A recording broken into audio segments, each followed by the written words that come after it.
வெறுங்கை என்பது மூடத்தனம், உன் விரல்கள் 10 மூலதனம். இது உங்கள் சிவதன்ய அகாடமி. இப்ப நம்ம இந்த வீடியோல மிக முக்கியமான ஒரு தலைப்பு, நியூ சிலபஸ்ல, அதாவது ஒரு பொருட்பன்மொழி மற்றும் ஒரு பொருள் தரக்கூடிய பல சொற்கள் அப்படின்ற தலைப்புல ஒரு தரமான வீடியோ நம்ம பார்க்க போறோம். ஃபுல்லா ஸ்கிப் பண்ணாம இதை பார்த்தீங்கன்னா ஒரு கேள்வி 100% வரும். சரிங்களா? 2-3 கேள்வி கூட வரலாம். ஒரு கேள்வி கட்டாயமாக இடம்பெறும். இந்த தலைப்புல இருந்து தரமா நீங்க எத்தனை புக்ல தேடினாலும் எடுக்கக்கூடிய அந்த தகவலை ஃபுல்லா ஒரே இடத்துல எடுத்து கிட்டத்தட்ட 50 தகவல் இருக்கு. ஒரு பொருள் தரக்கூடிய பல சொற்கள் அப்படின்ற தலைப்பை நான் எடுத்து கொடுத்துருக்கிறேன். ஃபுல்லா ஸ்கிப் பண்ணாம பாருங்க, உங்களுக்கு ரொம்ப யூஸ்ஃபுல்லா இருக்கும். அது போல ஒரு முக்கியமான அப்டேட் என்ன அப்படின்னா, நம்ம சிவதன்யாவுடைய இந்த நியூ சிலபஸ் புத்தகம் பொதுத்தமிழ், சரிங்களா? பொதுத்தமிழ், அதாவது கண்டென்ட் இருக்கும், அதாவது தகவல் கூட சேர்த்து வினா வங்கியும் வர்றது மாதிரி ஒரு தரமான ஒரு புத்தகம் ரெடி பண்ணிக்கிட்டு இருக்கிறோம். அந்த காரணத்தினால நம்ம தொடர்ச்சியா இப்ப வீடியோ இந்த கிட்டத்தட்ட இந்த பொங்கல் டயத்துல இருந்து இப்ப நம்ம வீடியோ கொடுக்காம இருந்தோம். அதான் ஒரு காரணம். முழுக்க இரவு பகல அந்த வேலை போய்கிட்டு இருக்கு. தரமான முறையில மிகச்சிறந்த ஒரு புத்தகம் இருந்தா போதும் அப்படின்ற முறையில நம்ம புத்தகம் எடுத்துக்கிட்டு இருக்கிறோம். தகவல் ஃபுல்லாவே ஃபர்ஸ்ட் இருக்கும். ஒரு யூனிட் தகவல் எல்லாமே கொடுத்துட்டு அந்த யூனிட்ல இருந்து இதுவரைக்கும் கேட்கப்பட்ட ப்ரீவியஸ் இயர் क्वेश्चंस எத்தனை இருக்கோ அது எல்லாமே நம்ம டெஸ்ட் பிராக்டிஸ் பண்ற மாதிரி கொடுக்குற மாதிரி இந்த புக் ரெடி பண்ணிட்டு இருக்கோம். இப்போ இது கூட நம்ம புத்தகத்துல இடம்பெறதா அப்படியே ஃபுல்லா நான் உங்களுக்கு கொடுக்குறேன், பாருங்க. சரியா? இப்போ ஒரு பொருட்பன்மொழினா என்ன அப்படின்றத பார்த்தோம் அப்படின்னா பாருங்க, திருமால் குன்றம் உயர்ந்தோங்கி நிற்கிறது. இந்த இடத்துல பாருங்க, உயர்ந்தோங்கி, நல்லா பாத்துக்கோங்க, உயர்ந்தோங்கி, திருமால் குன்றம் உயர்ந்தோங்கி நிற்கிறது. புரியுதா? சரி, நல்லா பாருங்க, உயர்ந்தனாலும் ஓங்கினாலும் ஒரே பொருள் தான். அப்ப அதனால உயர்ந்து ஓங்கின்னு சொல்லக்கூடிய ஒரே பொருள் திரும்ப வருது, அதான் ஒரு பொருட்பன்மொழி அப்படின்ற தலைப்புல வரும். அதே மாதிரி அடுத்து பாருங்க, அந்த ஏழை குழந்தையின் கண்கள் குளிர்ந்தாழ்ந்து, குளிர்ந்து அப்படின்னாலும் தாழ்ந்து அப்படின்னாலும் ஒரே பொருள் தான். அப்ப இது என்ன சொல்றாங்க, இதுதான் ஒரு பொருட்பன்மொழி அப்படின்னு சொல்றோம். ஒரு பொருட்பன்மொழியும் அந்த ஒரு பொருள் தரக்கூடிய பல சொற்களும் ஒரு தலைப்பின் கீழே நம்ம கொடுத்துருக்கிறோம். சரிங்களா? இது மாதிரி வேற என்னென்னலாம் இருக்கு பாருங்க. அதே மாதிரி நடு மையம், அதே மாதிரி நம்ம ஒரு ஆங்கில வார்த்தையோட கலந்து நம்ம பேசுவோம். இப்ப கிரிக்கெட் விளையாடிக்கிட்டு இருக்கும்போது கேட்ச் பிடி அப்படின்டுவோம். கேட்ச் பிடி அப்படின்னு அர்த்தம். கேட்ச்னாலும் பிடிக்கிறதுனாலும் ஒரே பொருள் தான். ஆனா அது இங்க ஒரு பொருட்பன்மொழியில வராது. நான் பேசுவோம். அதே மாதிரி நடு சென்டர்ல போய் நில்லு அப்படின்னு, அதே நடு மையத்துல போய் நில்லுன்னு சொல்லுவாங்க. அப்படின்னா நடுவுனாலும் மையம்னாலும் என்னது ஒண்ணுதான். அதைத்தான் சொல்றோம் ஒரு பொருட்பன்மொழி. இப்ப இந்த ஒரு பொருட்பன்மொழியில வரக்கூடிய சில எடுத்துக்காட்டுகள் நான் எடுத்து கொடுத்துருக்கிறேன் பாருங்க. நடு மையம், சரிங்களா? நடு மையம். அதே மாதிரி மீ மிசை, ஞாயிறு. மீ அப்படின்னாலும் மிசை அப்படின்னாலும் உயரமானது அப்படின்னு தான் குறிக்கக்கூடியது.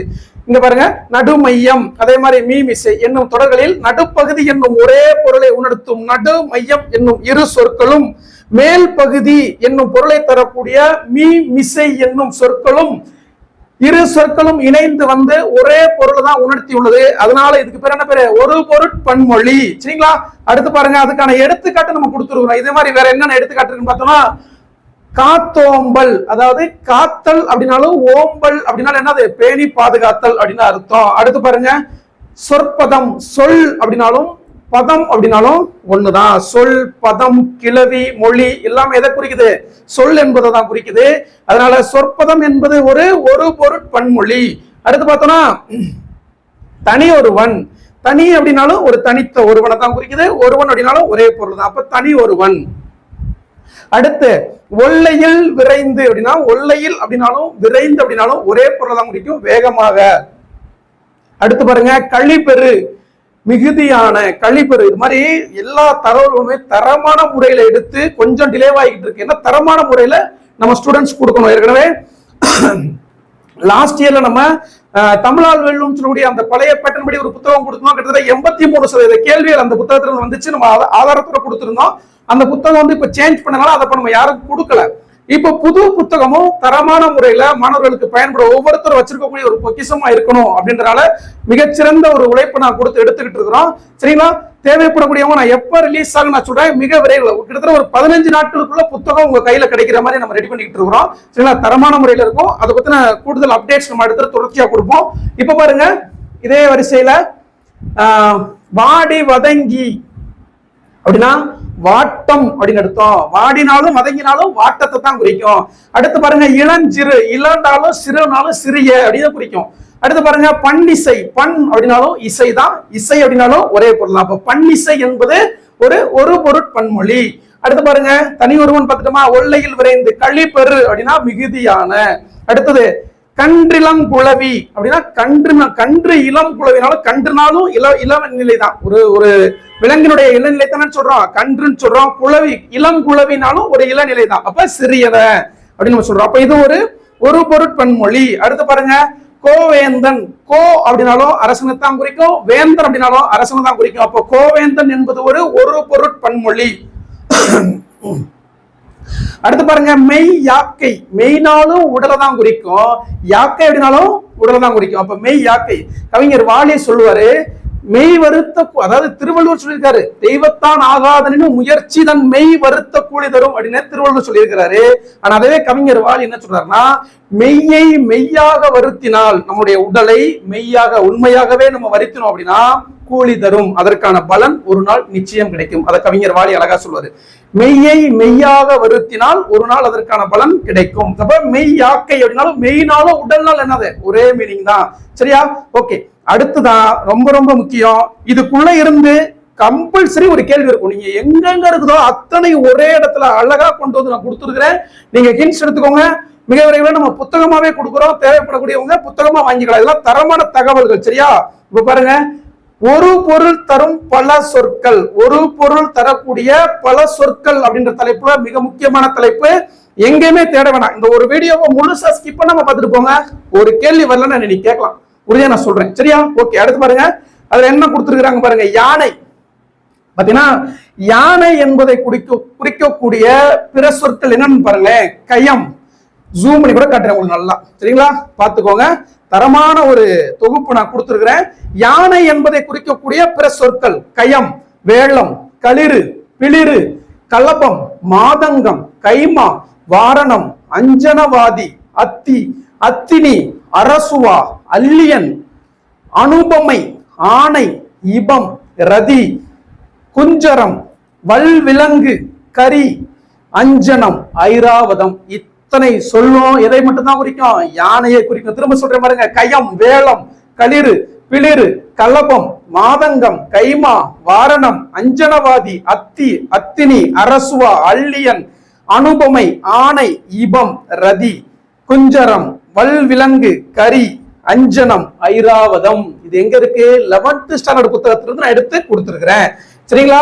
ஓகே. அடுத்து பாருங்க, காடு. இது 7th ஸ்டாண்டர்ட் புக்ல இருக்கு. 7th புக்ல இருந்து நான் எடுத்து கொடுத்திருக்கேன். காடு என்பதை குறிக்கக்கூடிய சொற்கள் பாருங்க எத்தனை இருக்குன்னு பாருங்க. கா, கால், கான், கானகம், அடவி, அரண், ஆரணி, புறவு, பொற்றை, பொழில், தில்லம், அழுவம், இயவு, பழவம், முளரி, வல்லை, விடர், வியல், வனம், முதை, மிளை, இரும்பு, சுரம், பொச்சை, பொதி, முளி, அரில், அரல், பதுக்கை, கணையம். இத்தனை பொருள் எதை குறிக்குது? காடு என்பதை குறிக்குது. காடு என்பதை குறிக்கக்கூடிய சொற்கள் திரும்ப சொல்றேன் பாருங்க, கா, கால், கானகம், அடவி, அரண், ஆரணி, புறவு, பொற்றை, பொழில், தில்லம், அழுவம், இயவு, பழவம், முளரி, வல்லை, விடர், வியல், வனம், முதை, மிளை, இரும்பு, சுரம், பொச்சை, பொதி, முளி, அரில், அரல், பதுக்கை, கணையம். அதாவது பாருங்க, ஸ்கூல் புக்கை தான் படிக்கணும் அப்படின்னு சொல்லுவோம். ஆனா ஸ்கூல் புக்குக்குள்ள இருக்கிற தகவல்களை இது மாதிரி அழகா ஒரே இடத்துல நான் தொகுத்து கொடுக்குறேன். அது மிகப்பெரிய விஷயம். ஏன்னா இந்த ஒரு பன்மொழிக்கு 6th இருந்து 12th வரைக்கும் இருக்கக்கூடிய பழைய புத்தகத்திலிருந்து தகவல் எடுத்திருக்கிறேன், புது புத்தகத்திலிருந்து தகவல் எடுத்திருக்கேன். அத்தனை தகவலை எடுத்து இது வரைக்கும் டிஎன்பிஎஸ்சில கேட்கப்பட்ட கொஸ்டின்ஸ் எல்லாத்தையும் தொகுத்து ஒரே வீடியோல நான் கொடுத்துருக்கேன். அப்ப நீங்க முழுசா ஸ்கிப் பண்ணாம பார்த்தீங்கன்னா அதுக்கான பலன் கிடைக்கும். கூடுதல் தகவல் நம்ம சொல்றதா நீங்க நோட் பண்ணி வச்சுக்கலாம். சரியா? ஓகே. அடுத்து பாருங்க, இது நம்ம புத்தகமாவே கொடுக்குறோம். அதான் ஒரு பெரிய விஷயம். எல்லாரும் பிடிஎஃப் வேணும், பிடிஎஃப் எல்லாருடைய மொபைல்லுமே குறைஞ்சபட்சம் ஒரு 100-150 பிடிஎஃப் இருக்கும். அதை நம்ம எடுத்து ஓபன் பண்ணி படிக்கிறோமான்னு நான் புத்தகமாவே ரெடி பண்ணி கொடுத்துறேன். ஒரு 20 நாள் பொறுங்க, அதிகபட்சம் ஒரு 15 நாள் பொறுங்க, புத்தகமாவே வந்துடும், நீங்க வாங்கிக்கலாம். சரியா? அடுத்து பாருங்க, சோறு. இந்த சோறு என்பதெல்லாம் பழைய புத்தகம் 8th புக்ல நான் எடுத்து கொடுத்துருக்கிறேன். சோ அதாவது சமச்சீர் புத்தகத்துல. சரிங்களா? சோறு என்பதை குறிக்கக்கூடிய பிற சொற்கள் என்னென்ன? அடிசில், அமலை, ஐனி, உண்டி, உணா, ஊன், கூழ், சொன்றி, துற்றி, பதம், பாத்து, பாலிதம், புகா, புழுக்கள், புற்கை, பொம்மல், மடை, மிசை, மிதவை, மூரல், வல்சி. இத்தனை பெயர் எதை குறிக்குது? சோறு என்பதை குறிக்குது. திரும்ப பாருங்க, திரும்ப நான் ஃபர்ஸ்ட் சொல்றேன், கவனிச்சுக்கோங்க. அடிசில், அமலை, ஐனி, உண்டி, உணா, ஊன், கூழ், சொன்றி, துற்றி, பதம், பாத்து, பாலிதம், புகா. அடுத்ததாக புழுக்கள், புற்றை, புற்கை, பொம்மல், மடை, மிசை, மிதவை, மூரல், வல்சி. இத்தனை பேர் எதை குறிக்குது? சோறு என்பதை குறிக்குது. சரிங்களா? அடுத்து பாருங்க, கடற்கலன் செலுத்துபவர். இப்ப கப்பல் அப்படின்னு சொல்ல முடியாது, கப்பல் சொல்ல முடியாது, கடற்கலன் நிறைய இருக்கு. சரிங்களா? அந்த கடற்கலனை செலுத்துபவர் எப்படி அழைக்கப்படுறாருன்னா மாலுமி, மீகான், நீகான், கப்பலோட்டி, படகோட்டி. சரிங்களா? மாலுமி, மீகான், நீகான், கப்பலோட்டி, படகோட்டி இதெல்லாம் யாரு? கடற்கலன் செலுத்தக்கூடியவர், கடற்கலனை செலுத்தக்கூடியவர் அழைக்கப்படுகிறார். அடுத்து பாருங்க, கடல் எவ்வாறு அழைக்கப்படுது? நம்மளுடைய இலக்கியங்கள்ல கடல் என்பது எத்தனை பெயர்கள் அழைக்கப்பட்டிருக்குன்னு பாருங்க. ஆழி, முன்னீர், பௌவம், புணரி. கடலை குறிக்கக்கூடிய பிற சொற்கள் இது எங்க தெரியுமா இருக்கு? பழைய 9th ஸ்டாண்டர்டு சமச்சீர் புத்தகத்துல 9th புக்ல இருந்து எடுத்திருக்கிறேன். இப்ப இருக்கக்கூடிய 12th ஸ்டாண்டர்டுல சரிங்களா இறையன்பு அவருடைய கட்டுரையிலிருந்து நான் எடுத்திருக்கிறேன். அப்ப இவ்வளவு தகவல் சும்மா சாதாரணமா புறப்போக்கில் எடுத்து கொடுக்கல. எது தேவை, மாணவர்களுக்கு எது தேவை, இதுல இருந்து படிச்சா கேள்வி வருமா, அதை தரமான முறையில் எடுத்து கொடுத்திருக்கிறேன். பாருங்க, கடல் என்பதை குறிக்கக்கூடிய பிற சொற்கள் ஆழி, முன்னீர், பௌவம், புணரி, அரளை, அரி, அலை, அழுவம், அலம், அளக்கர், ஆறுகளி. இந்த அழுவம் என்பது காடையும் குறிக்கும், காடு என்பதையும் குறிக்கும், நமக்கு கடல் என்பதையும் குறிக்குது. அடுத்து பாருங்க, அலம், அளக்கர், ஆறுகளி, ஈண்டு நீர், உவரி, திரை. அதான் திரை கடல் ஓடியும் திரவியம் தேடும் சொல்றாங்க. அடுத்து பாருங்க, அடுத்தது பானல், பெருநீர், சுழி, நீராளி, புணர்ப்பு, தென்னீர், வரி, ஓதம், வளையம். கடலுக்கு இத்தனை பெயர்கள் இருக்கு. கடலை குறிக்கக்கூடிய எத்தனை பெயர்கள் பார்த்துக்கோங்க. திரும்ப சொல்றேன், ஆழி, முன்னீர், பௌவம், புணரி, அரளை, அரி, அலை, அழுவம், அலம், அளக்கர், ஆறுகளி, ஈண்டுநீர், உவரி, திரை, பானல், பெருநீர், சுழி, நீராளி, புணர்ப்பு, தென்னீர், வரி, ஓதம், வளையம். நம்முடைய வீடியோவை நீங்க ஹெட்போன் மாட்டிட்டு நீங்க கேட்டுக்கிட்டே வேலை செய்யும் போது கேட்டா கூட உங்களுக்கு என்னைக்கு மறக்காது. அது மாதிரி நான் சொல்லி கொடுத்துருக்கிறேன், ஃபாலோ பண்ணிக்கோங்க. அடுத்து பாருங்களேன், நம்ம கடற்கலன் செலுத்துபவர்களை பார்த்தோம். இப்ப பாருங்க, அந்த கடற்கலன் எவ்வாறு அழைக்கப்படுது, கடற்கலம் எவ்வாறு அழைக்கப்படுது பாருங்க.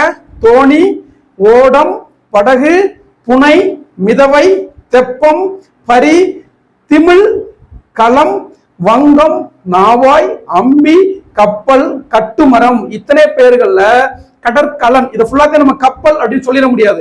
படகுன்றது சிறியதா இருக்கும், சரிங்களா? நாவாய் அப்படின்றது மிகப்பெரியதா இருக்கும். அப்ப மொத்தமாக கடற்கலங்கள் எவ்வாறு அழைக்கப்படுதுன்னு பாத்தீங்கன்னா தோணி, ஓடம், படகு, புனை, மிதவை, தெப்பம், பரி, திமிழ், களம், வங்கம், நாவாய், அம்பி, கப்பல், கட்டுமரம். இப்ப நம்ம ஏன் நல்லா படிக்கணும், 2 இடத்துல வரும், சரிங்களா? பொருந்தா சொல்லை தேர்வு செய்கின்ற தலைப்புலையும் இதுல இருந்து கேள்விகள் வரும். ஒரு பொருள் தரக்கூடிய பல சொற்கள் அந்த தலைப்புலையும் இதுல இருந்து கேள்வி வரும். அதனாலதான் தெளிவா பார்த்துருப்பாங்கன்னு சொல்றேன். அடுத்து பாருங்க, வயல்.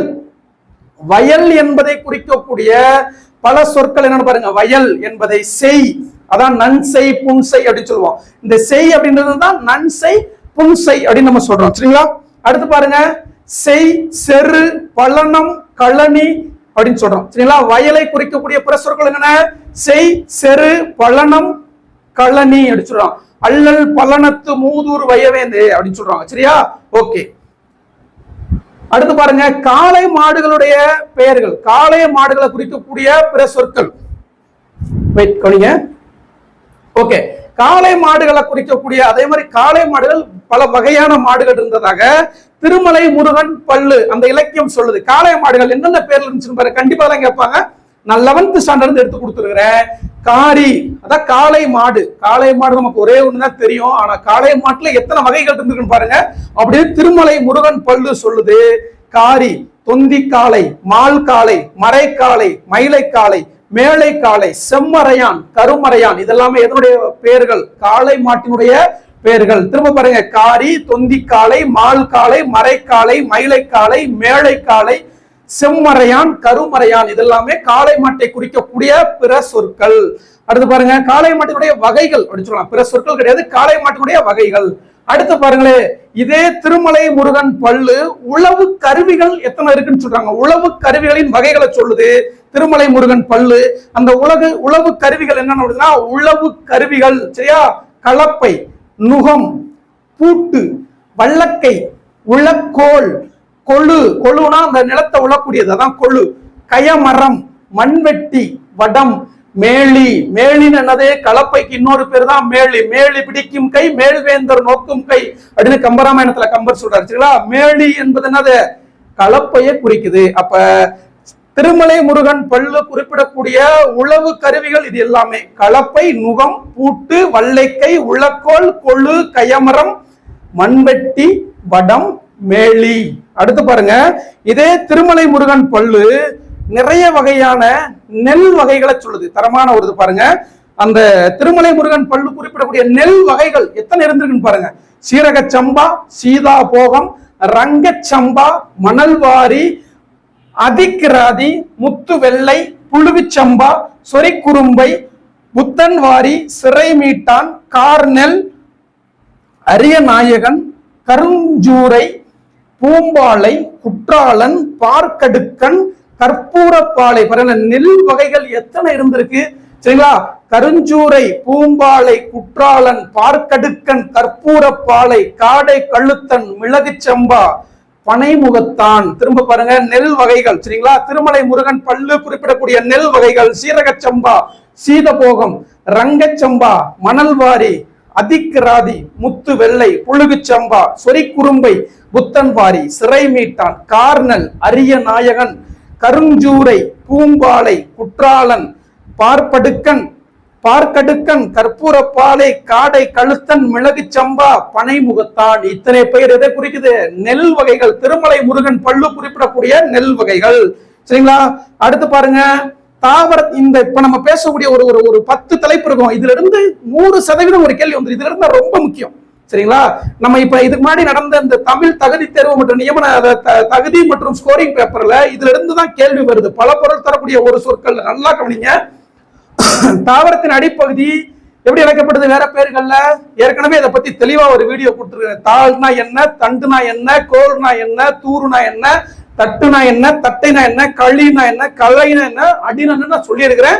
அதை தனியா ஒரு வீடியோ பாருங்க. 10ஆம் வகுப்புல ஒரு பாடம் இருக்கும், தமிழ் சொல் வளம். அந்த பாடத்தை தவிர்த்துட்டு வரக்கூடிய குரூப் 4 இருக்காது. அந்த பாடத்தை படிச்சீங்கன்னா 4 கேள்வி கூட வரும். ஒரு பாடத்தை படிச்சீங்கன்னா 4 கேள்வி கூட வர வாய்ப்பு இருக்கு. அதுலதான் இதெல்லாம் வருது. என்னது? தாவரத்தினுடைய அடிப்பகுதி, அதுக்கு வேறு பேர்கள் என்னன்னு பாருங்களேன். தாள், தண்டு, கோல், தூறு, தட்டு, தட்டை, களி, களை, அடி. எதனுடையது அடி, எதனுடையது களை அப்படின்றத தெளிவா இன்னொரு வீடியோ கொடுத்துருக்கிறேன், அதை கூட போய் பாருங்க சரியா. அடுத்து பாருங்க, தாவரத்தினுடைய கிளை பிரிவுகள் என்னென்ன அப்படின்னா கவை, கொம்பு, கொப்பு, கிளை, சினை, போத்து, குச்சு, இனுக்கு. இது எல்லாமே எதை மட்டும்தான் குறிக்குது? ஒரு தாவரத்தினுடைய கிளை பிரிவை குறிக்குது சரிங்களா. ஓகே, அடுத்து பாருங்க, தாவரத்தினுடைய காய்ந்த அடியும் கிளையும் எவ்வாறு அழைக்கப்படுகிறதுனா சுள்ளி, விறகு, வெங்கள்ளி, கட்டை. இத்தனை பேர் இது ஃபுல்லாமே அப்படியே கேட்டிருக்காங்க. நீங்க ப்ரீவியஸ் இயர்ல இப்ப ரீசெண்டா லாஸ்ட் ஒரு 3-4 இயர்ஸ் அந்த பேட்டர்ன் மாறினதுக்கு அப்புறம் தமிழ் தகுதி தேர்வுல நடந்த எக்ஸாம்ல பாருங்களேன், ஒவ்வொரு எக்ஸாம்லயும் இந்த தலைப்புகள்ல இருந்துதான் இந்த ஒரு பொருள் பல சொற்கள் ரிப்பீட்டடா வந்துகிட்டே இருக்கு சரிங்களா. அதே மாதிரி தாவரத்தின் காய்ந்த அடியும் கிளையும் எவ்வாறு அழைக்கப்படுகிறது? சுள்ளி, விறகு, வெங்கள்ளி, கட்டை. அடுத்து பாருங்க, இலை வகை. இலை, தாள், தோகை, ஓலை, சண்டு, சருகு அப்படின்னு அழைக்கப்படுது. அடுத்து பாருங்க, கொழுந்து வகைகள். கொழுந்து வகை எவ்வாறு அழைக்கப்படுகிறது? பல பேர்கள்ல தளிர் அல்லது துளிர், முறி, கொழுந்து, குருத்து, கொழுந்தாடை. இது எல்லாமே எதை குறிக்குது? ஒரு தாவரத்தினுடைய கொழுந்து பகுதியை குறிக்குது. அடுத்து ஒரு தாவரத்தினுடைய பிஞ்சு பகுதிக்கு வழங்கப்படக்கூடிய வேறு பெயர்கள் என்னென்ன இருக்கு அப்படின்னா பூம்பிஞ்சு, பிஞ்சு, வடு, மூசு, கவ்வை, குறும்பை, முட்டுக்குறும்பை, இளநீர், கருக்கல், கச்சல். இத்தனை பேர்கள் எதுக்கு அழைக்கப்படுது? ஒரு தாவரத்தினுடைய பிஞ்சு வகை அழைக்கப்படுது. அடுத்து பாருங்க, குலை வகை. தாவரத்தினுடைய குலை வகை கொத்து, குலை, தாறு, கதிர், அழகு, குரல், சீப்பு அப்படின்னு ஒரு தாவரத்தினுடைய என்னது அழைக்கப்படுது? குலை வகை அழைக்கப்படுது. அடுத்து பாருங்க, கெட்டுப்போன காய், கனி எவ்வாறு அழைக்கப்படுது? என்னென்ன பேர்கள் அழைக்கப்படுது? சூம்பல், சிவியல். சூம்பல்னா என்ன, சிவியல்னா என்ன, சொத்தைனா என்ன, வெம்பல்னா என்ன, அழியல், அழுகல். இது எல்லாத்துக்குமே என்ன சொன்ன மாதிரி தனியா ஒரு சிறப்பா ஒரு வீடியோ கொடுத்துருக்கிறேன். முடிஞ்சா இந்த வீடியோட டிஸ்கிரிப்ஷன்ல கூட இந்த வீடியோ வைக்கிறேன், நீங்க பாத்துக்கோங்க சரியா. அடுத்து பாருங்க, அதாவது கெட்டுப்போன காய், கனி வகை எவ்வாறு அழைக்கப்படுகிறது? பல பேர்கள்ல சூம்பல், சிவியல், சொத்தை, வெம்பல், அழியல், அழுகல், சொண்டு, கோட்டான்காய் அல்லது கூகைக்காய், தேரைக்காய், தேரை அமர்ந்ததனால் கெட்ட காய் தேரைக்காய் அப்படின்னு சொல்லுவோம். அள்ளிக்காய் மற்றும் ஒல்லிக்காய் இது எல்லாமே காய் கனி கெட்டு போனது. சரியா? அடுத்து பாருங்க, பழத்தினுடைய தோல் எவ்வாறு அழைக்கப்படுதுன்னு பாருங்க. தொளி, தோல், தோடு, குடுக்கை, மட்டை, உமி, கொம்மை என்ற பெயர்கள்ல ஒரு பழத்தினுடைய என்னது தோல் வகை அழைக்கப்படுது. அடுத்து பாருங்க, மணி வகை, இதெல்லாம் ரொம்ப ரொம்ப முக்கியம், அப்படியே திரும்ப திரும்ப கேட்பாங்க. சரியா? மணி வகை கூலம், பயறு, கடலை, விதை, கால், முத்து, கொட்டை, தேங்காய், முதுரை. சரிங்களா? கூலம் அதாவது மணி வகை கூலம், பயறு, கடலை, விதை, கால், முத்து, கொட்டை, தேங்காய், முதிரை என்ற பெயர்கள்ல ஒரு தாவரத்தினுடைய மணி வகை அழைக்கப்படுது.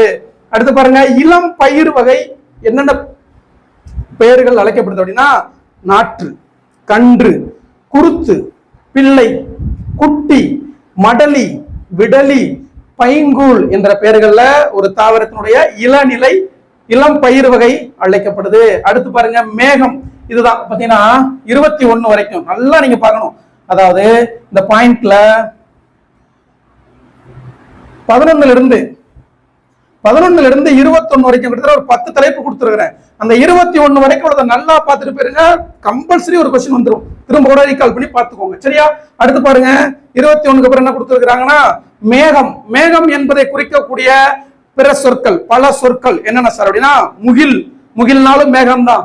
எழிலி, கொண்டல், மஞ்சு. முகில், எழிலி, கொண்டல், மஞ்சு எதை குறிக்குது? மேகத்தை குறிக்குது. இது பழைய புத்தகம், 6ஆம் வகுப்புல சமச்சீர் புத்தகத்துல நான் எடுத்து கொடுத்துருக்கிறேன். அடுத்து பாருங்க, அரசன். அரசன் என்பதை குறிக்கக்கூடிய பிற சொற்கள் என்னென்ன அப்படின்னா மன்னன், வேந்தன், கொற்றவன், கோன், தென்னவன். தென்னவன் அப்படின்னா பாண்டிய மன்னன். இது எல்லாமே ஒரு மன்னனை, அரசனை குறிக்கக்கூடிய பல சொற்கள், ஒரு பொருள் தரக்கூடிய பல சொற்கள். அடுத்து பாருங்க, நீர்நிலை. இது இப்ப இருக்கக்கூடிய 9th ஸ்டாண்டர்ட் புக்ல இருக்கு. நீர்நிலைகள் பல பெயர்கள் அழைக்கப்படுது. என்னென்ன சார் அப்படின்னா இதெல்லாம் இப்ப கேட்டுருக்காங்க. அந்த இந்த இருந்து கேள்வி வருது. இப்ப நடக்கக்கூடிய தகுதி தேர்வுல இதெல்லாம் கேள்வி வருது. வர குரூப் 4 இதுல இருந்து நம்ம எதிர்பார்க்கலாம். நல்லா பார்த்துச்சுக்கோங்க. நீர்நிலையை இதுக்கு பத்தின ஒரு வீடியோ நான் கொடுத்துருக்கிறேன். சொல்லும் பொருள்ன்ற தலைப்புல 9ஆம் வகுப்புல அகழினா என்ன, அருவினா என்ன, குண்டம்னா என்ன, கட்டுக்கிணறுனா என்ன, கடல் எல்லாத்துக்கும் நான் விளக்கமா ஒரு வீடியோ கொடுத்துருக்கிறேன், பாருங்க. அகழி, அருவி அதாவது நீர்நிலையை குறிக்கக்கூடிய பிற சொற்கள் என்னென்ன சார் அப்படின்னா அகழி, அருவி, குண்டம், ஆழிக்கிணறு, ஆறு, இளஞ்சி, உரைக்கிணறு, ஊருணி, ஊற்று, ஏரி, கட்டுக்கிணறு, கடல், கண்மாய், குண்டு, குமிழி ஊற்று, கூவல். சரிங்களா? இந்த கூவல் அப்படின்னா நமக்கு வித்தியாசமான வார்த்தையா இருக்கும். கேணி, புனர்குளம். அடுத்து வந்து பாத்தீங்கன்னா பூட்டை கிணறு. பூட்டை கிணறு இது எல்லாமே நீர்நிலையை குறிக்கக்கூடிய பிற சொற்கள், பல சொற்கள். சரிங்களா? ஒரு பொருள் தரும் பல சொற்கள். அடுத்து பாருங்க, மலை என்பதை ஹில்ஸ், மவுண்டன் அல்லது ஹில்ஸ் அப்படின்ற சொல்லுடைய மலை என்பதை குறிக்கக்கூடிய பிற சொற்கள் என்னென்ன சார் அப்படின்னா சிலம்பு, வெர்பு, கிரி, கோடு, சலம், மாதிரம், பூதரம், பொறுப்பு, குன்று, வரை. இத்தனை பேர் இருக்கு. மலையை குறிக்கக்கூடிய மலை என்னன்னது குன்று, அதாவது ஹில்ஸை குறிக்கக்கூடிய பல சொற்கள் என்னென்ன சிலம்பு, வெர்பு, கிரி, கோடு, சலம், மாதிரம், பூதரம், பொறுப்பு, குன்று, வரை. இத்தனை பெயர்கள் இருக்கு. சரிங்களா? அடுத்து பாருங்க, சிங்கம். சிங்கம் என்பதை குறிக்கக்கூடிய பிற சொற்கள், சிங்கத்தை குறிக்கக்கூடிய பிற சொற்கள் இங்க கொடுத்துருக்கிறேன் பார்த்துக்கோங்க. சிங்கம் என்பதை 26. சிங்கம் என்பதை குறிக்கக்கூடிய பிற சொற்கள் அரி, அரிமா, கேசரி, மடங்கள். அரினாலும் அரிமா அப்படின்னாலும் கேசரி அப்படின்னாலும் மடங்கள் அப்படின்னாலும் எதுதான் குறிக்குது? சிங்கத்தை குறிக்கும். நம்ம ஊர்கள்ல ஒவ்வொரு ஊர்லயுமே அரிமா சங்கம் அப்படின்னு சொல்லுவாங்க. லயன்ஸ் கிளப் அதை எப்படி சொல்லுவாங்க தமிழ்ல வந்து அரிமா சங்கம். அப்ப அரிமா என்பது எதை குறிக்குது? சிங்கத்தை குறிக்குது. அதே மாதிரி மடங்கள், கேசரி. இப்ப கேசரி அப்படின்னா மராத்திய கேசரி என்று அழைக்கப்பட்டவர் யார்? பால கங்காதர திலகர், மராத்திய கேசரி. அதே மாதிரி அவர் கேசரி அப்படின்னு சொல்லக்கூடிய ஒரு இதழவே நடத்தினார். அப்ப கேசரி என்பது எதை குறிக்குது? சிங்கத்தை குறிக்குது. கேசரின்னா நம்ம சாப்பிடுற கேசரி கிடையாது. சரிங்களா?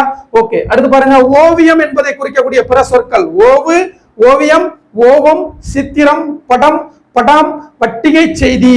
இத்தனை தகவல் இதை மட்டும் குறிக்குது? ஓவியம் என்பதை குறிக்குது. அடுத்து பாருங்க, ஓவியம் வரையக்கூடியவர். ஓவியம் வரையக்கூடியவர் ஆர்டிஸ்ட் சொல்லையா, அவரை என்னென்ன பேர்ல அழைக்குது அப்படின்னா கண்ணுள் வினைஞர், ஓவிய புலவர், ஓவமாக்கல், கிளவி வல்லோன், சித்திரக்காரர், வித்தகர். சரிங்களா? அந்த சித்திரக்கார புலி அப்படின்னு மகேந்திரவர்ம பல்லவனை சொல்றாங்க. சித்திரக்காரர் அப்படின்னா யாரு? ஓவியம் வரைபவர். அவரை ஏன் சித்திரக்கார புலின்னு சொல்றோம்? மகேந்திரவர்மனை அவர் வந்து என்ன பண்ணாருன்னா தென்னிந்தியாவில் இருக்கக்கூடிய ஓவியங்கள் அனைத்தையும் தொகுத்து தட்சண சித்திரம் என்ற ஒரு நூலாக வெளியிட்டார். அதனால மகேந்திரவர்மனை எப்படி சொல்றோம்? சித்திரக்கார புலி அப்படின்னு நம்ம சொல்றோம். சரியா? ஓகே, அடுத்து பாருங்க, ஓவியம் பார்த்துட்டோம். ஓவியத்துக்கு வழங்கக்கூடிய வேறு பேர்கள் பார்த்தோம். ஓவு, ஓவியம், ஓவம், சித்திரம், படம், படாம், பட்டிகை செய்தி அப்படின்னு பார்த்தோம். ஓவியம் வரையக்கூடியவருக்கு பல பெயர்கள் இருக்கு பார்த்தோம். கண்ணுள் வினைஞர், ஓவிய புலவர், ஓவமாக்கல், கிளவி, கிளவி வல்லோன், சித்திரக்காரர், வித்தகர் அப்படின்னு பார்த்தோம். அப்போ ஓவியம் வரைகிற இடம் இருக்கு இல்லையா, அதுக்கும் பல பெயர் இருக்கு.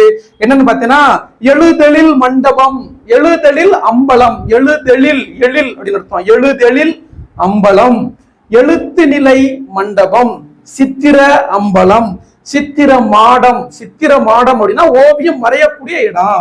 அடுத்து பாருங்க, சித்திர கூடம், சித்திர மண்டபம், சித்திர சபை. இது எல்லாமே ஓவியம் வரையக்கூடிய இடத்தை குறிக்கும். சரிங்களா? இப்போ தமிழ்நாட்டுல இந்த குகை ஓவியத்திற்கு ஒரு புகழ்பெற்ற ஒரு இடம் இருக்கு. சரிங்களா?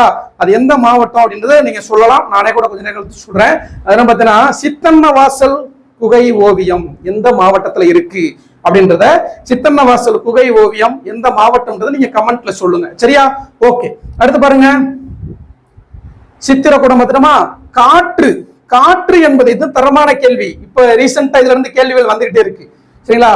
ஓகே சார், அந்த ஆன்சர் சொல்லிருங்களேன் சார் அப்படின்னு சொல்றீங்களா?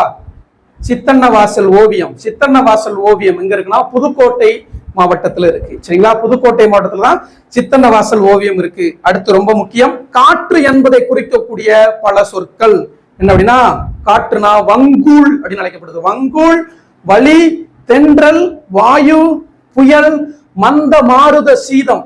சரிங்களா? மந்த மாருதம் வீசுதோ, மலைய மாருதம் பாடுதோ அப்படின்னு சொல்லிட்டு ஒரு பாட்டுல வரும். அது மாதிரி மந்த மாருத சீதம், மந்த மாருத சீதம் அப்படின்னா இளம் தென்றல் காற்று அப்படின்னு அர்த்தம். சரிங்களா? ஓகே, சூறாவளி அப்படின்னு பொருள் இருக்கு. அடுத்து பாருங்க, கொண்டல் அப்படின்னா அல்லது மழை காற்று. கிழக்கிலிருந்து வீசக்கூடிய காற்றுக்கு பேரு கொண்டல். கிழக்கு என்பதற்கு குணக்கு என்ற ஒரு பொருளும் உண்டு. அப்ப கிழக்கிலிருந்து வீசும் காற்றுக்கு பேரு கொண்டல் என்று பொருள். கோடை அப்படின்னா மேற்கிலிருந்து வீசக்கூடிய காற்று. மேற்கு என்பதற்கு குடக்கு என்று பொருள். இதெல்லாம் அப்படியே தரமானது புது புக்குல இருக்கு. புது புக்குல 10th இருந்து எடுத்து கொடுத்துருக்கிறேன். தரமான முறையில பாடத்துக்கு உள்ள இருந்து எடுத்து கொடுத்துருக்கிறேன். கேள்வி கேட்டா மிஸ் ஆகக்கூடாது. அதான் இப்ப நம்ம வீடியோ பாக்குறீங்களா, அது உங்களுக்கு பயனுள்ளதா இருந்திருக்கணும். ஒரு 3/4 மணி நேரம் 1 மணி நேரம் ஸ்பெண்ட் பண்ணி நம்மளுடைய வீடியோ பாக்குறோம், நம்மளுடைய புத்தகத்தை வாங்கி நீங்க படிக்கிறீங்கன்னா அது உங்களுடைய வாழ்க்கைக்கு பயனுள்ளதாக இருக்கணும். என்னுடைய உழைப்பு நான் கொடுத்துருக்கிறேன், இரவு பகல் பாராம உழைச்சு நம்ம அந்த உழைப்பை கொடுத்துருக்கிறோம், ஒரு புத்தகமா கொடுத்துருக்கோம் அப்படின்னா அது உங்களுக்கு பயனுள்ள வகையில் இருக்கணும். ஒன்னு கூட விடுபட்ட கூடாது அப்படின்ற நோக்கத்துல தான் எல்லாத்தையும் எடுத்து கொடுத்துருக்கிறேன். கிழக்கிலிருந்து வீசக்கூடிய காற்று தான் என்னது? கொண்டல் அப்படின்னு சொல்றோம். கோடை என்பதற்கு மேற்கு, அதாவது கோடை காற்று அப்படின்றது மேற்கிலிருந்து வீசும். மேற்கு என்பதற்கு குடக்கு என்ற பெயரும் உண்டு. மேற்கிலிருந்து வீசும் காற்று தான் கோடை காற்று. கோடை காற்று அப்படின்றது மேற்கிலிருந்து வீசும். அடுத்து பாருங்க, தெற்கிலிருந்து வீசக்கூடிய காற்று தான் தென்றல் காற்று. தெற்கிலிருந்து வீசும் காற்று தென்றல் காற்று. அப்படியே நம்ம சிலபஸ்குள்ள கண்ணதாசன் வர்றாரு. சரிங்களா? சிலபஸ்குள்ள கண்ணதாசன் வர்றாரு. இந்த தென்றலை பத்தி கண்ணதாசன் ஒரு பாட்டு பாடி இருக்கிறாரு. சரிங்களா? பொதிகை மலை தோன்றி மதுரை நகர் கண்டு பொழிந்த இளம் தென்றலே. சரிங்களா? அந்த பாடல். சரிங்களா? அதாவது மலர்ந்து மலராத பாதி மலர் போல மலரும் விழி வண்ணமே என்ற ஒரு பாகப்பிரிவினை என்ற ஒரு படத்துல வரக்கூடிய ஒரு பாடல். கண்ணதாசன் நமக்கு சிலபஸ்ல வர்றாரு. சரிங்களா? பொதிகை மலை தோன்றி மதுரை நகர் கண்டு பொழிந்த இளம் தென்றலே. சரிங்களா? அந்த பாடலை நம்ம ஞாபகம் வச்சுக்கணும். தென்றல் காற்றுனா இப்ப எங்க இருந்து வீசுது? தெற்கிலிருந்து வீசுது. அடுத்து பாருங்க, வடக்கிலிருந்து வீசக்கூடிய காற்றுக்கு பேரு வாடை காற்று. வடக்கிலிருந்து வீசக்கூடிய காற்று வாடை காற்று. அதற்கு இன்னொரு பேர் இருக்கு, ஊதை காற்று என்ற பெயரும் உண்டு. அப்ப இதெல்லாம் என்ன பண்ணுவாங்க? சொல்லும் பொருளும்ல கட்டாயமாக இடம்பெறும். அடுத்து பாருங்க, உலகம் என்பதை குறிக்கக்கூடிய பிற சொற்கள் பூமி, பூ உலகம், மேதினி, நிலம், ஞாலம், காசினி, தரணி, தாரணி, பார், வையம், புவனம், புவி, நாநிலம், அகிலம். ஓரெழுத்து ஒரு மொழியில கூ அப்படின்னா பூமி என்பதையும் குறிக்கும். சரிங்களா? திரும்ப பாருங்க, பூமி, பூ உலகு, மேதினி, நிலம், ஞாலம், காசினி, தரணி, தாரணி, பார், வையம், புவனம், புவி, நாநிலம், அகிலம், கூ அப்படின்ற பொருள் உண்டு. அடுத்து பாருங்க, மா. மா அப்படின்னா என்ன? அதுக்கு எத்தனை பொருள் இருக்குன்னு பாருங்க. மரம். மா என்பதை குறிக்கக்கூடிய பல சொற்கள். அதாவது மரம், விலங்கு, பெரிய, திருமகள், அழகு, அறிவு, அளவு, அழைத்தல், துகள், மேன்மை, வயல், வண்டு. மா என்பதற்கு இத்தனை சொற்கள் இருக்கு. மா என்பதை குறிக்கக்கூடிய இத்தனை சொற்கள் இருக்கு. பாருங்க தமிழினுடைய பெருமை, தமிழினுடைய சிறப்பு பாருங்க. ஒரு மா என்ற வார்த்தைக்கு இத்தனை சொற்கள் இருக்கு. மரம், விலங்கு, பெரிய, திருமகள், அழகு, அறிவு, அளவு, அழைத்தல், துகள், மேன்மை, வயல், வண்டு. சரியா? அடுத்து பாருங்க குதிரையை குறிக்கக்கூடிய பிற சொற்கள். இதெல்லாம் தரமானது. அயம், இவுளி, உன்னி, கண்ணுகம், கந்துகம், களிமா, குந்தம், கூந்தல், கொக்கு, கொய்யுளை, கோடகம், கோடை, கோணம், பரி, பாடலம். அப்படியே நோட் பண்ணி வச்சுக்கோங்க. புத்தகம் தேவைப்படக்கூடிய கொஞ்சம் வெயிட் பண்ணுங்க. சரியா? பாய்மா, புறவி, மண்டிலம், மா, மான், வயம், வயமா, வன்னி, வாசி, குரகதம், துரகம், துரங்கம், தூசி. இத்தனை பெயர் எதை குறிக்குது? குதிரையை குறிக்குது. சரிங்களா? ஓகே. அடுத்து பாருங்க சிரிப்பு. அடுத்து கொஞ்சம் கம்மியா பார்த்துக்கோங்க. சிரிப்பு அப்படின்னா புன்னகை, நகை, முறுவல், புன்முறுவல் சொல்லுவோம் இல்லையா? புன்னகை, நகை, முறுவல். அது எதை குறிக்குது? சிரிப்பு என்பதை குறிக்குது. அடுத்து பாருங்க அழகு. அழகு என்பதை அழகு முருகன் என்றால் அழகுன்னு சொல்லுவோம். அப்ப முருகு அப்படின்னா அழகுன்னு பொருள். என்னென்ன இருக்கு பாருங்க. அழகு என்பதை குறிக்கக்கூடிய தமிழ் சொற்கள் என்னென்ன?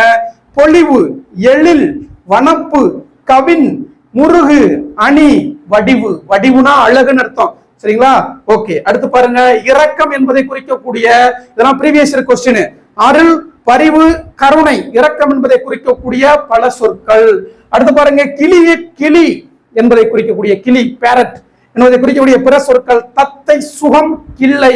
தத்தை, சுகம், கிள்ளை. அடுத்து பாருங்க கதிரவன், சூரியன். கதிரவன் அதை குறிக்கக்கூடிய பிற சொற்கள் பாருங்க.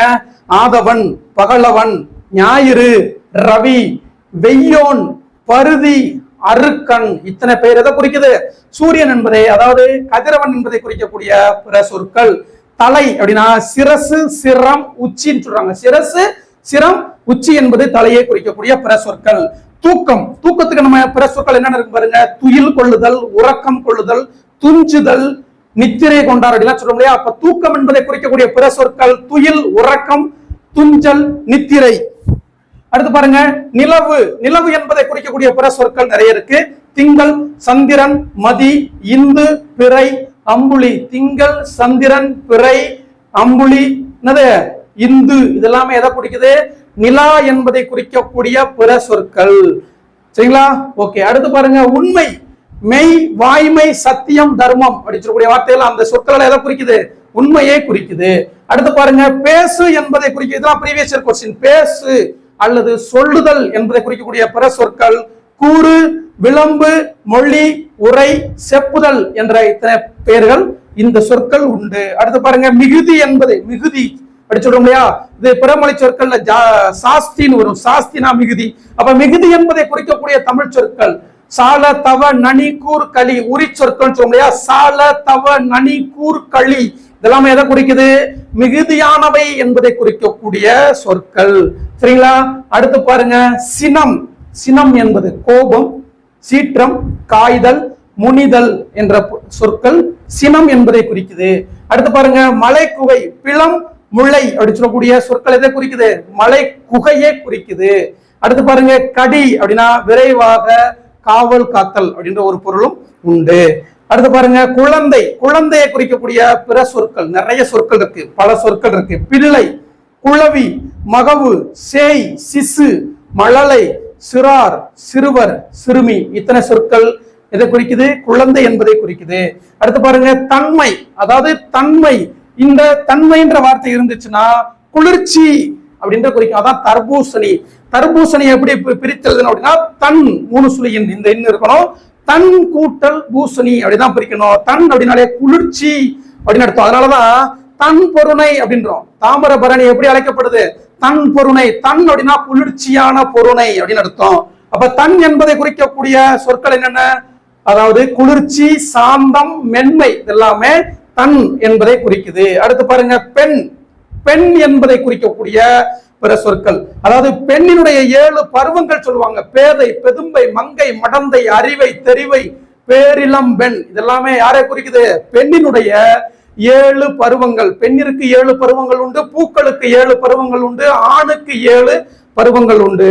அப்ப பெண்ணை குறிக்கக்கூடிய பிற சொற்கள் பல சொற்கள் என்னென்ன சார் அப்படின்னா பேதை, பெதும்பை, மங்கை, மடந்தை, அறிவை, தெரிவை, பேரிளம்பன், அது போக மடவாள், மாது, மகளிர், வனிதை, இத்தனை பேர்களும் எதை குறிக்குது? பெண் என்பதை குறிக்குது. சரிங்களா? பேதை, பெதும்பை, மங்கை, மடந்தை, அறிவை, தெரிவை, பேரிளம்பன், மாது, மகளிர், மடவாள், வனிதை என்பது பெண்ணை குறிக்கக்கூடிய பல சொற்கள். அடுத்து பாருங்க, ஆண். ஆணை குறிக்கக்கூடிய சொற்கள் பார்த்தீங்கன்னா பாலன், மீளி, மறவோன், திறவோன், விடலை, காளை, முது, மகன், ஆடவர். இதெல்லாமே யாரை குறிக்குது? ஆணை குறிக்கக்கூடியது. திரும்ப பாருங்க, பாலன், மீளி, மறவோன், திறவோன், விடலை, காளை, முது, மகன், ஆடவர். அடுத்து பாருங்க, நெருப்பு என்பதை குறிக்கக்கூடிய பல சொற்கள் தீ, தழல், நெருப்பு, அழல், கனல், அக்னி, இதெல்லாம் எதை குறிக்குது? நெருப்பு என்பதை குறிக்கக்கூடிய பல சொற்கள். அடுத்து பாருங்க, மனம். மனம் என்பதை குறிக்கக்கூடியது அகம், சித்தம், உள்ளம், ஆன்மா, இதெல்லாம் எதை குறிக்குது? மனம் என்பதை குறிக்கக்கூடிய பிற சொற்கள். அடுத்து பாருங்க, பூ. பூவினுடைய 7 பருவம் இருக்கு. அரும்பு, முகை, மொட்டு, அலர், மலர், வி, செம்மல். பூவினுடைய 7 பருவங்கள் சொல்லுவோம். அரும்பு, முகை, மொட்டு, அலர், மலர், வி, செம்மல். இது பூவினுடைய 7 பருவங்கள். இது போக பூ என்பதை குறிக்கக்கூடிய வேற சொல்லுங்க போது. பூ போது. சரிங்களா? பூக்களின் 7 பருவங்கள் அரும்பு, முகை, மொட்டு, அலர், மலர், வி, செம்மல். நோட் பண்ணிச்சுக்கோங்க, ரொம்ப முக்கியம் இது. அடுத்து பார்த்தீங்கன்னா புத்தகம் என்பதை குறிக்கக்கூடிய பல சொற்கள் ஏடு, நூல், பணுவல். ஏடு, நூல், பணுவல். அடுத்து பாருங்க, பாம்பு. இதெல்லாம் ரொம்ப முக்கியம். லாஸ்ட் இயர் குரூப் 4 பத்தி ஒரு क्वेश्चन எடுத்தாங்க. பாம்பு, பன்னகம், பாந்தல், உரகம், சர்ப்பம், நாகம், அரவம், பனி. இந்த வீடியோவை முழுசா யாரெல்லாம் ஸ்கிப் பண்ணாம பாத்துறீங்களா கண்டிப்பா 100% ஒரு கேள்வி வரும். 3 கேள்வியோட வந்தா ஆச்சரியப்படுறது கிடையாது. 100% நம்ம கொடுத்த இதுக்குள்ள இருந்து ஒரு கேள்வி வரும். எக்ஸாம் முடிச்சோன்னா நான் ப்ரூஃபோட சொல்லுவேன். சரிங்களா? பாத்துக்கோங்க. பன்னகம், பாந்தல், உரகம், சர்ப்பம், நாகம், அரவம், பனி எதை குறிக்குது? பாம்பு என்பதை குறிக்குது. அடுத்து பாடல். பாட்டு என்பதை குறிக்கக்கூடிய பல சொற்கள் என்னென்ன? கவி, கவிதை, பா, செய்யுள், கீதம், இதெல்லாம் எதை குறிக்குது? பாட்டு என்பதை குறிக்குது. அடுத்து பாருங்க, நம்மளுடைய உடலை குறிக்கக்கூடிய பல சொற்கள்னா தேகம், உடம்பு, சரீரம், யாக்கை, மெய், எல்லாமே நம்முடைய உடலை குறிக்கக்கூடிய பல சொற்கள். அடுத்து பாருங்க, மகிழ்ச்சி. மகிழ்ச்சி அப்படின்னா உவகை கொள்ளுதல், இன்பம் கொள்ளுதல், ஆனந்தம், களிப்பு, ஆனந்த களிப்புன்னு சொல்லுவோம் இல்லையா? அப்ப மகிழ்ச்சி என்பதை உவகை, இன்பம், களிப்பு, ஆனந்தம் என்ற சொற்கள் குறிக்குது. அடுத்து பார்த்தோம்னா வீடு, அகம், மனம், இல்லம், உறைவிடம், உறையுள், இருப்பிடம், வீடு என்பதை குறிக்கக்கூடிய பல சொற்கள். கடைசியாக இந்த பதிவோட இறுதியா நம்ம என்ன பார்க்க போறோம்னா வானம் வசப்படும். சரிங்களா? வானம் கண்டிப்பாக நமக்கு வசப்படும். சரிங்களா? வானம் என்பதை குறிக்கக்கூடிய பல சொற்கள் என்ன அப்படின்னா ஆகாயம், வான், விசும்பு, விண். சரிங்களா? இதான் அவ்வளவுதான். முழுமையாக இந்த வீடியோவை பார்த்த அனைவருக்கும் வாழ்த்துக்கள். சரிங்களா? உண்மையிலே தரமான ஒரு வீடியோ, பக்காவான முறையில் எடுத்து நம்ம கொடுத்துருக்கிறோம். நம்ம அடிக்கடி சொல்லக்கூடிய ஒரு வார்த்தை தான், எந்த வேர்வைக்கும் வெற்றி ஒரு நாள் வேறு வைக்கும். இது உங்கள் சிவதன்யா அகாடமி. அதே மாதிரி தமிழ் புத்தகத்துக்கு வெயிட் பண்ணக்கூடியவங்க இன்னொரு 10 நாள், அதிகபட்சம் ஒரு 15 நாள் வெயிட் பண்ணுங்க, புத்தகம் கொடுத்துருவோம். இப்போதைக்கு நம்ம கிட்ட ஜெனரல் ஸ்டடீஸுக்கான சோசியல் புத்தகம் இப்ப தமிழ்நாடு நம்ம அனுப்பிட்டு இருக்கிறோம். அதை பத்தின டீடைல் அந்த டிஸ்கிரிப்ஷன்ல நான் உங்களுக்கு சாம்பிள் கொஸ்டின் எல்லாமே நான் வைக்கிறேன். சோசியல் புக்கு தேவைப்படக்கூடியவங்க உடனடியாக தொடர்பு கொள்ளுங்க. நீங்க தமிழ்நாட்டில் எங்க இருந்தாலும் அதிகபட்சம் 4 நாட்கள்ல கிடைக்கிறதுமா நம்ம அனுப்பி வச்சிருவோம். பொது தமிழ் புத்தகம் மிக விரைவில், இதெல்லாம் நம்ம பொது தமிழ் புத்தகத்துல வரும். இதை விட இன்னும் பல அரிய தகவல்கள், தரமான தகவல்கள் நீங்க தேடி தேடி எடுக்கக்கூடியதை ஒரே இடத்துல தொகுத்து கொடுக்குறேன். விரைவில் புத்தகம் பத்தின ஒரு ரிவ்யூ நம்ம கொடுத்துருவோம். புக்கு நம்ம அச்சிடுறதுக்கு ஒரு 5 நாளைக்கு முன்னாடி நம்ம புத்தகத்தை பத்தின தெளிவான ஒரு வீடியோ நம்ம கொடுத்துருவோம். வெயிட் பண்ணுங்க. அதே மாதிரி இந்த புத்தகத்துக்குடைய தலைப்பே ஒரு தரமான ஒரு தலைப்பு வச்சிருக்கிறேன். அந்த தலைப்பே உங்களை படிக்க தூண்டும். சரிங்களா? அந்த தலைப்பை நான் சஸ்பென்ஸா உங்கள்கிட்ட சொல்றேன். அடுத்த அந்த புக்கு பத்தின ரிவ்யூவை நான் சொல்றேன். சரிங்களா? நன்றி. மீண்டும் ஒரு காணொலியில் சந்திப்போம். முண்டி மோதும் துணிவே இன்பம். சரிங்களா? உயிரின் முயற்சியே வாழ்வின் மலர்ச்சி. நன்றி, வணக்கம்.